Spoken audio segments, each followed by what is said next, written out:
Well, good morning. It is Friday, March 26th. Can you believe it's the last weekend of the month? My goodness, March has flew by. I'm Danielle Wiggins with your 3 News Now morning update. Thanks for spending a few minutes with me on the WKYC Facebook, YouTube, and Instagram pages. Remember to share your thoughts on the stories covered in this edition of 3 News Now in the comments section. And we have a lot to cover today. Hollie Strano is joining us with your weather forecast in just a moment. And speaking of weather, my goodness, very strong winds causing disruptions in Northeast Ohio this morning. So let me know how conditions are near you. Now take a look at this video from Lakewood where winds of over 60 miles an hour were felt, and they were felt earlier, causing trees to come down. Thankfully, no injuries were reported. However, over 60,000 people in Northeast Ohio lost power, and that's according to First Energy. So head to WKYC.com because we have those numbers updating consistently. And remember, you can also download our 3 News app to stay on top of any disruption, so disruption that's in your area that will affect you.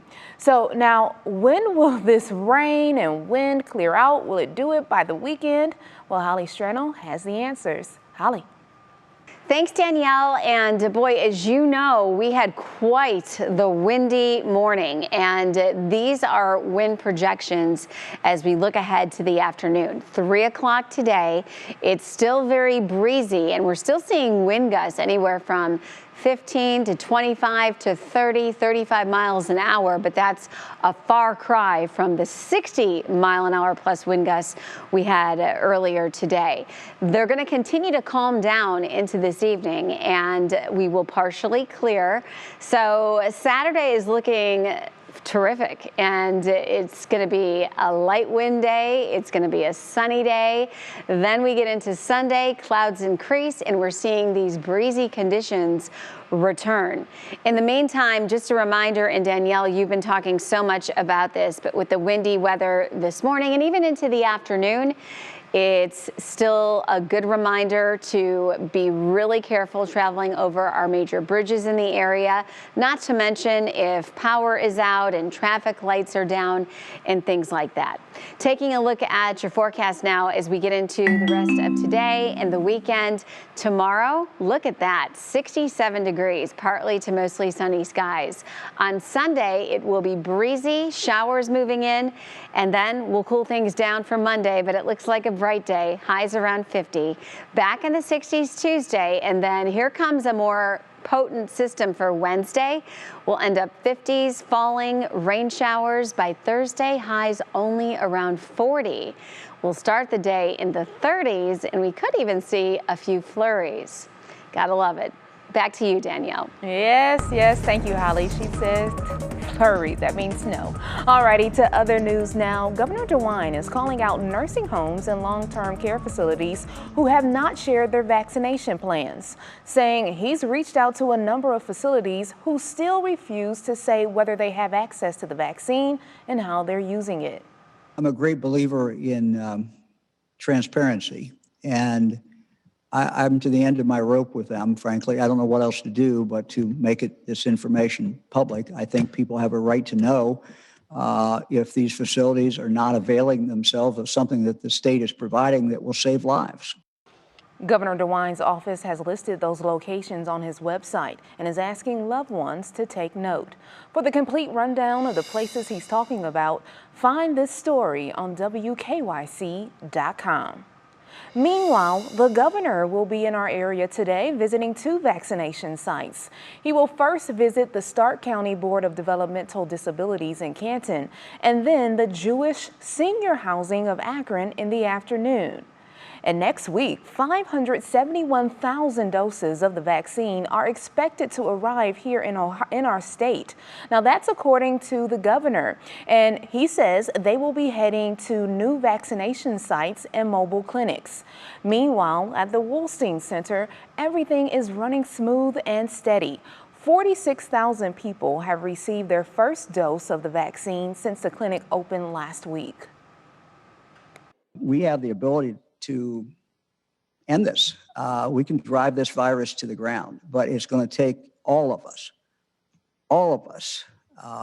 members of the General Assembly, but everybody in every community, to encourage everyone to get vaccinated.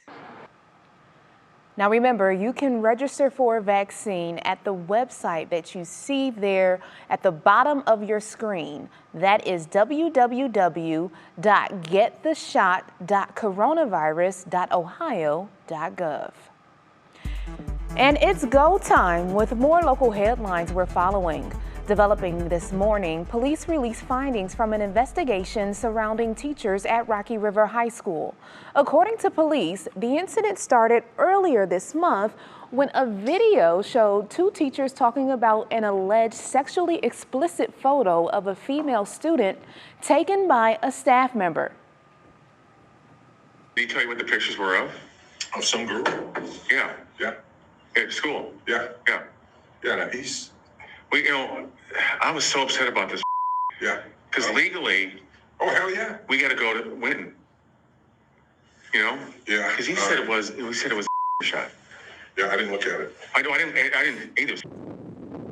The district notified parents that an investigation had been launched and multiple teachers were placed on leave. Police say there is insufficient evidence to charge anyone in the incident. And in Parma, a 5-year-old boy was killed yesterday afternoon on Russell Avenue. Right now, a 31-year-old man believed to be the boy's father has been arrested. At this point, the man arrested in the case has not been identified. Parma police are still investigating.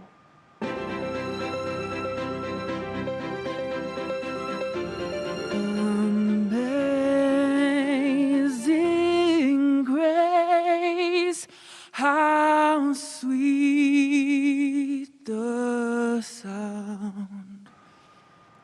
The mourning continues in Boulder, Colorado for the victims of Monday's shooting rampage inside a grocery store. Hundreds gathered to sing songs, light candles, and pray for those affected by the tragedy. 10 people were gunned down in that Boulder grocery store. Among the victims, a police officer and a woman working at the store who was from Menor. Meantime, the gunman accused of Monday's mass shooting faced a judge yesterday. 21-year-old Ahmad Alisi is being held without bond. He's charged with 10 counts of first-degree murder for the 10 victims, and prosecutors say more charges are coming in the next couple of weeks. Defense attorneys have asked for a mental evaluation. And the City of Boulder Police Department will hold a press conference today to give an update on the ongoing investigation into the shooting. City officials are expected to speak about next steps in the court process, crime scene processing, and the role of victim advocates. Of course, we will continue to update you on all of the latest and, of course, those developments as they become available through our social media platforms and WKYC.com. Alrighty, well, time now for the best news you'll hear all day. At least I hope so. A new Lucky's Market is in the works in Lake County. The local grocery market company posted this picture on its Facebook page of the construction happening in Concord right now. Take a look. It's set to open in July at the grist mill across from Tri-Point Hospital.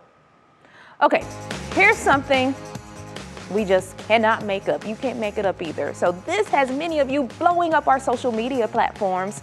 Will you try this? Okay, Pepsi is teaming up with Peeps for a new drink, marshmallow flavored pop. Yes, I know some of you call it soda. Well, here in Cleveland, we call it pop. But this is a gimmick, so it's not sold in stores.